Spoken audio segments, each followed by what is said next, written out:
Let's talk about the Phils!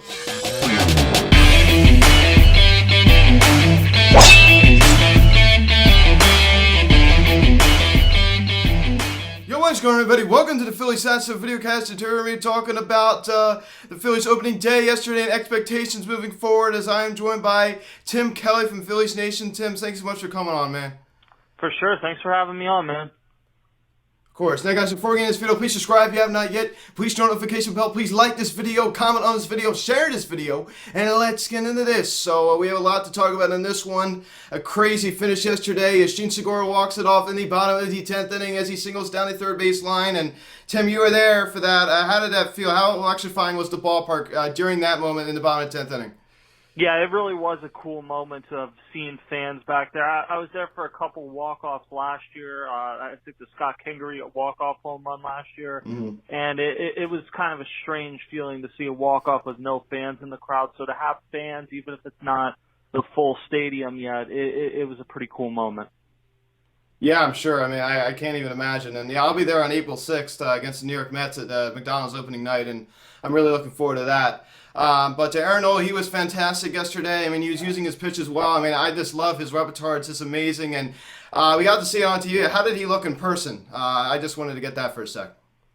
He looked very good. He had one mistake to Pablo Sandoval, but one of the knocks on Aaron Nola has kind of been how he's pitched in cold weather. And yesterday it was very cold. I can attest to that, and he looks very good. Yeah, I totally agree with you. And that was some off speed. Was that a changeup he left in the inside part of the plate? Was that a curveball? I knew that was something off speed. I'm not sure. I'd have to go back and look at it, but clearly Pablo Sandoval didn't miss it. Yeah, exactly. He was all over that. I think he was just waiting for it. You could tell he was definitely waiting for it. But I mean, we saw, with Max Fried, he was just totally dominating. I mean, against Dieter Gregorius, struck him out 3 times, and he definitely wasn't nearly as good as Aaron Nola, but he was pretty decent yesterday. And the Phillies did strand a good amount of base runners. Despite their win yesterday, they did, leave quite a bit, a few runners to score in position. And I just want to get your take for a second. How do you feel about the runner on second base in extra innings? Do you like this rule? I mean, for me, for one, I mean, I could kind of I'm kind of the old school type of guy, and I with a little bit of new school. I understand that you don't want to speed up the game and you don't want to have a 16-inning game, but I kind of feel like that's changing the fundamental rules of the game, and you have to speed up and make it more exciting because part of the problem is the young generation isn't getting as excited. And how do you feel about the runner on second base in extra innings? I like it a lot. I think it's a great rule. I hated extra innings previously, and I think this has made extra innings must watch. And like you saw yesterday, it's not a guarantee that you score. There's a good chance you score, but when you don't, or when both teams do and it continues on to another inning, it's really fun. I think it's a great rule change. Yeah, I can see your point. I was kind of, like a big guy that kind of opposed it for a while, but now I'm starting to come around a little bit.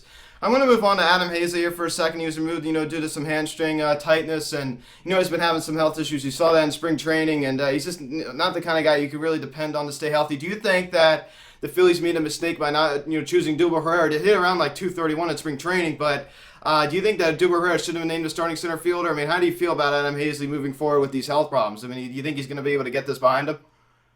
Well, we'll see ultimately tomorrow what the Phillies say in regards to his health and whether he has to go on the injured list or it's just day-to-day. So we're going to wait and see.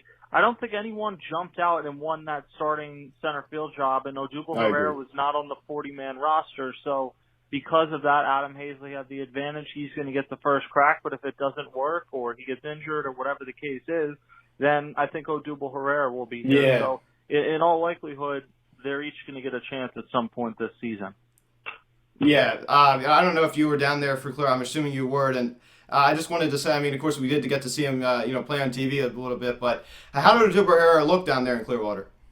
I actually wasn't in Clearwater, but I covered just about every game, so I was watching the games, and I thought he had some good moments where he had 4 home runs. I mean, that's not insignificant.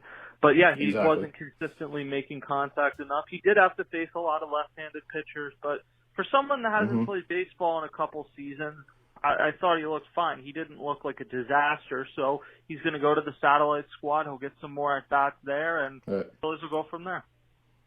Yeah, exactly. I know I might be throwing you a little bit of a curveball here, but how do you feel about him being back on the team? And, I understand he did pay the price. I, for one, believe that, yeah, he paid the price, and what he did was totally wrong and immoral, but he was out of baseball, as you said, for 2 years. Got suspended, I believe, at the end of May of 2019 for beating his girlfriend in Atlantic City. He got suspended, of course. And, justice was served, in my opinion. And do you think that it's okay for him to be back, playing baseball once again?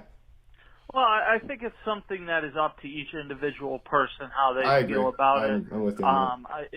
It is something where reasonable people can disagree about whether giving them a second chance is Mm-hmm. right or wrong.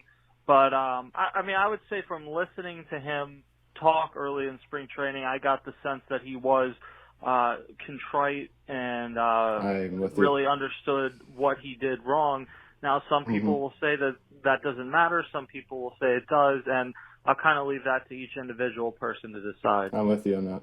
Yeah, I totally agree with you on that. And as we move forward here, I mean, we've got a tough, we got a lot of division games coming up. I mean, the Mets are coming to town, and we go back out to Atlanta, and we go to the Mets. And so, how do you feel? How important do you think, Tim, is these first, like, I'm gonna say, like, these first 20 games for the Phillies? I mean, you think this is like one of the most crucial parts of the year for them?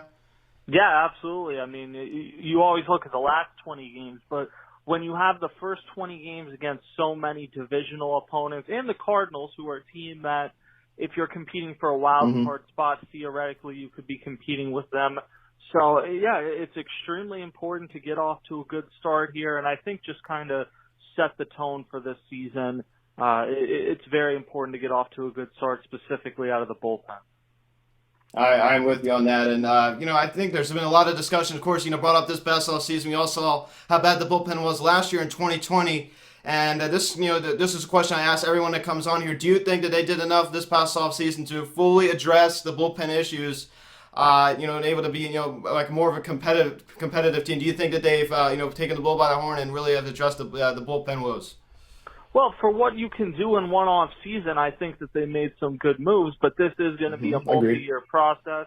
Yeah, that's what I was The saying. thing that the Phillies really need is someone like Connor Brogdon, who is a homegrown player to develop, so you stop Exactly. having to bet on all these free agents. But Connor I'm with you. Brogdon looked good yesterday. Hector Neris Mm-hmm. looked good. Jose Alvarado was Mm-hmm. a little wild, but Archie Bradley looked good. So one day you got 3 1/3 scoreless innings. That's a very good sign. Right. And that's another question I want to ask you, jumping in. You talk about Hector Neris, and who came in the about the ninth inning. How do you feel about him being named as the closer? You saw Joe Girardi came out and said that. I understand that could change, of course, but how do you feel about Hector Neris being named the closer, for this season? And I mean, I'm kind of on the fence about it. I think he's better in the setup role. I think there's arguably two guys that I think I actually take that role much better. I think Jose Alvarado, Archie Bradley could do a much better job in the closing role. I don't really like Hector Neris as the closer. I like him more as the setup guy, as I said. So, how do you feel about Hector Neris? Late in the game, bottom ninth inning, coming in as the closer. I think Hector Neris is fine. I mean, he looked really good yesterday. He has the most closing experience of those three. Agreed. Jose Alvarado, I kind of get the feeling is going to be a hit or miss, and you're not sure what you're going to get. Uh-huh. Not even from outing Yeah, we to need outing. to see more consistency out of him. Yeah. Yeah, not just outing to outing, but batter to batter and pitch to pitch. So I don't know if that's someone, and he's your only lefty, so I don't know you want to necessarily have him tied to the ninth. And if Neris That's true. falters, then Archie Bradley will get a shot. So it's a fluid situation. Yeah, and that's another question I want to ask you. Do you see them possibly, making a change there if things don't work out? I mean, that's definitely a possibility. Yeah, I think it's a possibility if things don't work out. Sure.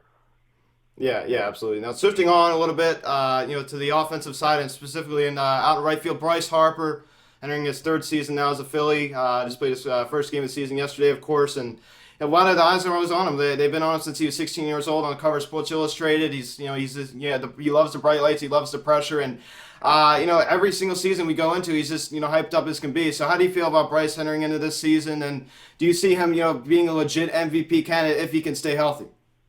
Yeah, if the Phillies are going to have a chance to win the NL East, he absolutely has to be an MVP candidate. And if they're going to win one of the two wild card spots, he has to be at least like top 5, top 10. So he's 28, he's healthy. There's no reason why this shouldn't be that type of season, certainly an all-star type season. Yeah, exactly. Do you see him, like, where do you see him finishing, with the home run total? Do you see him, getting over 40 plus? I think he'll hit around 40, 38, 42 in that range. Yeah, that'd be great. And I want to talk a little about Reese Hoskins. Kind of had a down spring training. We all know he's an on-base machine. Hasn't really shown that.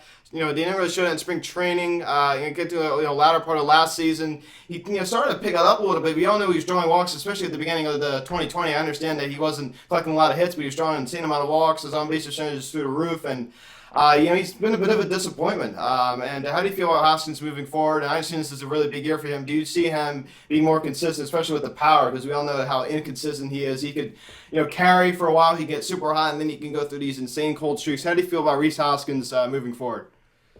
He is just kind of one of those players, I think, that is a little bit streaky. But the thing about him is that even when he's not hitting home runs, he consistently gets on base. So that might just kind of be who he is. I would probably say he's better geared to be a DH than a first baseman, but he's a tremendous team leader for them and someone that when he was out of the lineup, the Phillies really missed him last year. Yeah, I'm totally with you on that. And I want to talk about behind the plate. We all know that we did, re-sign JT on that 5-year deal. He's 30 years old. He turned 30 in March, and a 30-year-old catcher down the line. Concerns there, but I think it's different with him because I think he's a very athletic catcher, and I think he's really going to age well. He's not your typical catcher. You can run, hit for power. He has an amazing arm. How do you see JT aging into this 5-year contract? Well, I think the reality is when you look at how catchers have traditionally aged, the last few years you are fair to have some concerns about how it will go. I think he'll age better than like Wilson Ramos or someone of that build.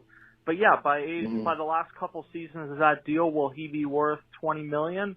I don't know. But certainly in the beginning window of this, he's the best catcher in the sport right now, so that makes it that much more important that while he's still at his peak, the Phillies make the best of it as a team. Exactly, and I understand there's of course, a lot of catchers can play first base down the line. Do you see them? I understand Hoskins is there right now, but that's like right now. But do you see them? Maybe 4 years from now, moving him to first base, you get some time at first base. It's possible, but JT Realmuto's value is that he puts up those type of offensive numbers as a catcher. If you put him at first base, those type of offensive numbers don't mean nearly as much, and you also lose him defensively. Yeah, that's a really good point. And moving over to third, I love Alec Bowman. First of all, I love his simple approach. He's the most fundamental guy in the team. It just doesn't matter. I understand he didn't really come through yesterday in the bottom 10th inning, but luckily Gene did. But he's the most fundamental guy in the team, and he's like your dad's favorite player. The old school guys love him, and he's awesome. There's a little bit of concerns with his defense. 2 great defensive plays yesterday. He's a homegrown guy. That's why I love him, because he's a homegrown guy. He's not, as you said before, not a lot of these free agents, not going outside the organization to get all these guys. Alec Bowman was a homegrown talent. And how do you feel about Alec Bowman progressing in this 2021 season? As I said, he made 2 great defensive plays yesterday. There are concerns about his defense entering the season. So how do you see Alec Bowman panning out this season? I'm not going to make any rash decisions on one day. I think he does look more comfortable at third base, but we'll see what happens of him defensively. But offensively, I have not been so sure that someone is a star coming out of the Phillies system probably since Ryan Howard. It has been a long time. Alec Bowman is legit. I'm not the first person to say this, but he has a lot of offensive traits similar to Jason Worth. So I think he's going to have a lot of success and be with the Phillies for a decade at least. I'm with you on that. I hope so, because as you said, we just, the Phillies are just not real good at player development. And moving over to left field, Andrew Mccutcheon had that devastating ACL injury back, I believe that was in June of 2019 against the San Diego Padres, and he just didn't really see himself last year. You saw he scored, the run a sac fly yesterday in the bottom of the first inning, and I'm very sad. I think it was Ben Davis or John Craig. I said he wouldn't have been able to do that last year. I totally agreed, and he looks more like the 2019 Andrew Mccutcheon. We all know he's not going to be like the 2013 Mccutcheon we expect him to be, but if he can get on base, he was on pace at the time of his injury in 2018. He was on pace to set the most walks for a leadoff hitter, so he was having a great 2019 season too. Do you see him returning back to 2019 form? We saw a little bit yesterday, and how do you see him? This is final year of the contract. I understand he got a team option. Actually, if the Phillies want to pick that up, and do you see them picking up that option? How do you see Mccutcheon panning out this year? We're going to have to wait and see on the option. I would say right now it's probably less than likely, but he can change that with how he plays this year. Defensively, he's 34. He's had the knee injury. I think he'll be better than last year, but I mean, he would certainly be someone that would benefit if the DH had returned. But you said it. The big thing 2 years ago was how consistently he got on base. He didn't do that as much last year. So maybe he doesn't get on base as much as 2 years ago, but if he can find a happy medium, that would be huge for the Phillies because obviously you're setting that up in front of Reese Hoskins, Bryce Harper, Alec Bohm, JT Realmuto. So I think he's in a real good place. He certainly seems to be healthier than last year, and that's a great sign for the Phillies. Yeah, I'm with you on that 100%. And just moving into our rotation and kind of wrap things up here. And we already talked about Aaron Nola a little bit, but how do you feel about Zach Wheeler to number 2? And I've talked about the 1-2 punch. He has the overpowering fastball, just so he can locate it well. And Aaron Nola doesn't have an overpowering fastball, but Zach Wheeler does. So how do you feel about Wheels entering the season? He was great last year in a short 60-game season. He seems a little hit or miss. In 2019 at the Mets, he was okay. He was still very good, but not as good as 2020 in the 60-game season. How do you feel about Wheels? This year, getting to start tomorrow against the Atlanta Braves, the 4-5 start. I think he's probably the most talented pitcher on the Phillies, just in terms of pure stuff. And across the league, he's one of the most talented pitchers in the league. You've seen flashes of it, but it would not surprise me at all if Zach Wheeler is an all-star this season. He has just stuff you can't teach. So he's a very good number 2, like you said, and he's someone that at times in his career has had stretches where he's pitched like a number 1, and if he can do that this year, it certainly increases the Phillies' playoff potential.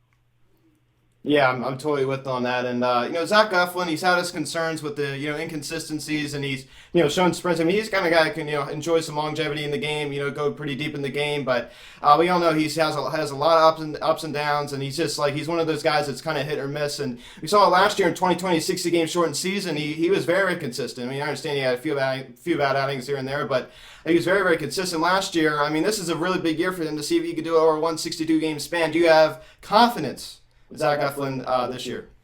The Phillies certainly do. They've talked all off season about how confident that they are, not only in just their top 2, but their top 3. They really think he turned the corner last year. Caleb Cotham seems to have really built a strong rapport with not only Eflin, but all the pitchers so far. So this is a big year for Zach Eflin, and if he's able to kind of break through this season, you spent a lot of time with some stressful stretches with Eflin, Pivetta, and Velasquez. But if you emerge with one of them as a legitimate middle of the rotation or even higher starter in baseball, it was probably worth it. Yeah, I'm with you on that. Tim, thank you so much for coming on, man. I really appreciate it talking some Phillies baseball with you, man. Awesome. Thanks, man. Of course. Thank you guys so much for watching this video. Please subscribe if you have not yet. Please turn notification bell. Please like this video, comment on this video, share this video. Check out the social media link in the description section at Phillies House, Instagram, TikTok, Finance, Instagram, card text 267-225-3292. Email with phillieshouse@gmail.com. I am Luke. I was joined by Tim Kelly. I'll talk to you later. Let's go, Phillies. I'll see you guys.